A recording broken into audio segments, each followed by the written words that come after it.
نحمدہ و نصلی علی رسولہ الکریم۔ دوستو، آج کی اس ویڈیو کے اندر ہم بات کرنے والے ہیں کہ اگر کوئی شخص کسی عورت سے نکاح کرنے کا ارادہ رکھے تو اسے چاہیے کہ وہ نکاح میں ان 4 چیزوں میں سے ایک چیز کو اپنے لیے پسند کرے۔ وہ چیز کیا ہے؟ آج کی اس ویڈیو میں آپ کو اس حوالے سے آگاہ کروں گا۔ ویڈیو کے ساتھ جڑے رہیے گا، بہت ہی زیادہ انفارمیٹیو ہونے والی ہے۔ دوستو، نبی کریم صلی اللہ علیہ وسلم کے جتنے بھی فرمان ہیں وہ ہمارے لیے رہنمائی ہیں اور ہماری زندگی کے لیے بہترین نمونہ ہیں۔ آج انہی فرمانوں میں سے ایک فرمان آپ کے سامنے رکھنے لگا ہوں۔ آپ صلی اللہ علیہ وسلم نے ارشاد فرمایا، ان ابی ہریرہ رضی اللہ تعالی عنہ قال قال رسول اللہ صلی اللہ علیہ وسلم تنکح المرأة لأربع، لمالها ولحسبها ولجمالها ولدينها فاظفر بذات الدین تربت یداک۔ حضرت ابو ہریرہ رضی اللہ تعالی عنہ سے روایت ہے، فرماتے ہیں کہ رسول اللہ صلی اللہ علیہ وسلم نے ارشاد فرمایا، کسی عورت سے نکاح کرنے کے بارے میں 4 چیزوں کو ملحوظ رکھا جاتا ہے۔ یہ دھیان سے سنیے گا، بات بہت زیادہ امپورٹنٹ بات کرنے لگا ہوں کہ پیغمبر دو عالم صلی اللہ علیہ وسلم نے ہمیں کیا تعلیم دی ہے، ان کا مبارک فرمان آپ کے سامنے رکھنے لگا ہوں۔ فرمایا کہ نکاح کرنے کے بارے میں 4 چیزوں کو ملحوظ خاطر رکھا جاتا ہے۔ پہلے نمبر پر کسی عورت سے جو نکاح کیا جاتا ہے وہ اس کی مالداری کی وجہ سے کیا جاتا ہے کہ وہ مالدار ہے۔ دوسرے نمبر پر کسی عورت سے جو نکاح کیا جاتا ہے وہ اس کے حسب اور نسب کی وجہ سے کیا جاتا ہے کہ حسب نسب والی عورت ہے۔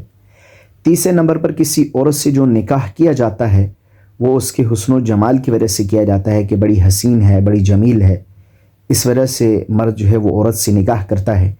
اور چوتھے نمبر پر اس عورت کی دینداری کی وجہ سے اس سے نکاح کیا جاتا ہے۔ تو نبی کریم صلی اللہ علیہ وسلم نے ارشاد فرمایا کہ اے مخاطب، تم دیندار عورت کو اپنا مطلوب قرار دو، فاظفر بذات الدین، یعنی دیندار عورت کو پسند کر کے تو کامیاب ہو جا۔ تربت یداک، آگے یہ ایک جملہ ہے جو عرب میں عام طور پر بولا جاتا تھا۔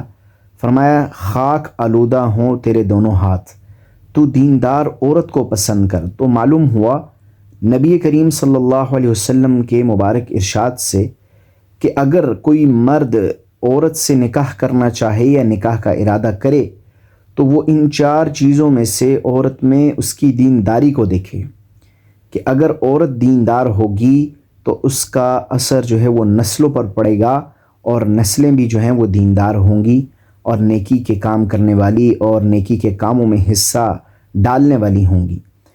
اس لیے نبی کریم صلی اللہ علیہ وسلم کا یہ مبارک ارشاد ان لوگوں کے لیے بالخصوص ہے جو نکاح کرنا چاہتے ہیں یا نکاح کا ارادہ رکھتے ہیں، اور تمام امت مسلمہ کے لیے بھی ہے کہ اگر کبھی نکاح کا موقع آئے تو ایسی عورت کو اپنے لیے پسند کیا جائے جو دیندار ہو۔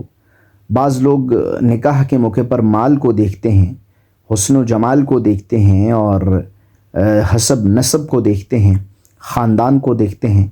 تو نبی کریم صلی اللہ علیہ وسلم کی جو تعلیمات ہمیں ملتی ہیں دوستوں، اس سے یہ بات ہم پر واضح ہوتی ہے کہ اگر کوئی مرد کسی عورت سے نکاح کرنے کا ارادہ کرے تو اسے چاہیے کہ وہ نیک عورت کو اور دیندار عورت کو اپنا ہمسفر چنے اور پسند کرے۔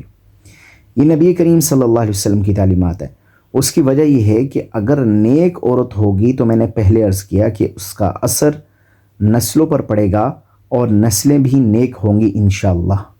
اور اگر خدا نخواستہ عورت جو ہے وہ نیک نہیں ہے اور اس کا کردار اچھا نہیں ہے تو یہ اثر پھر آگے نسلوں تک منتقل ہوتا ہے۔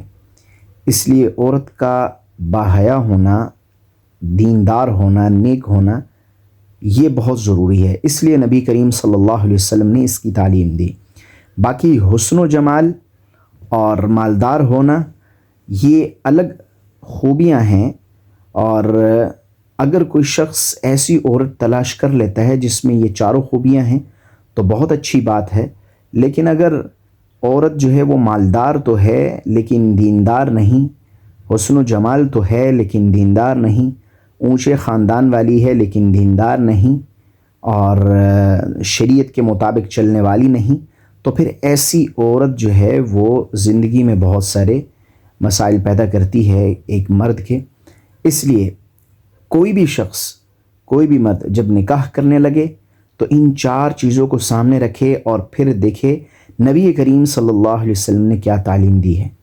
آپ صلی اللہ علیہ وسلم نے فرمایا کہ دیندار عورت کو پسند کرو۔